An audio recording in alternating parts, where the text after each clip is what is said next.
Hi, నేను మీ cook with loves. Welcome to our channel. ఈరోజు మనం బెండకాయ మసాలా కర్రీ ఎలా చేయాలో చూద్దాం రండి.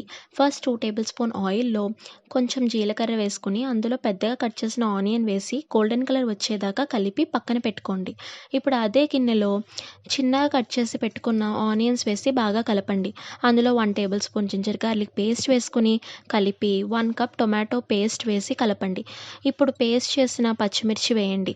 బాగా కలుపుకోండి. ఇప్పుడు 2 టేబుల్ స్పూన్ కారం వేసి కలపండి. తర్వాత 1 టేబుల్ స్పూన్ గరం మసాలా వేసి కలుపుకోండి. ఇప్పుడు మసాలా పౌడర్ కొంచెం వేసుకోండి. ఇది నేను ఇంట్లో చేసుకున్నాను. దీని రెసిపీ కావాలంటే కామెంట్ సెక్షన్‌లో చెప్పండి. దానికి వీడియో చేస్తాను. కలిపాక కొద్దిగా కరివేపాకు వేసి అందులో ఆల్రెడీ కొద్దిగా ఉప్పు, కారం, పసుపు పట్టించిన బెండకాయ వేసుకోండి. మసాలా పట్టేలా కలుపుకోండి. 1 గ్లాస్ వాటర్ వేసి కలపండి. 5 మినిట్స్ మూత పెట్టుకోండి. ఇప్పుడు ఓపెన్ చేసి స్టార్టింగ్‌లో ఫ్రై చేసి పెట్టుకున్న గోల్డెన్ కలర్డ్ వచ్చిన ఆనియన్స్ వేసి కలపండి.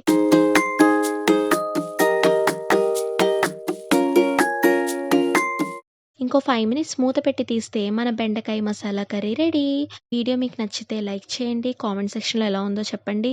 అండ్ మన ఛానల్‌కి సబ్స్క్రైబ్ చేసుకొని ఆ బెల్ ఐకాన్ ఆన్‌లో పెట్టుకోండి. Thank you for watching.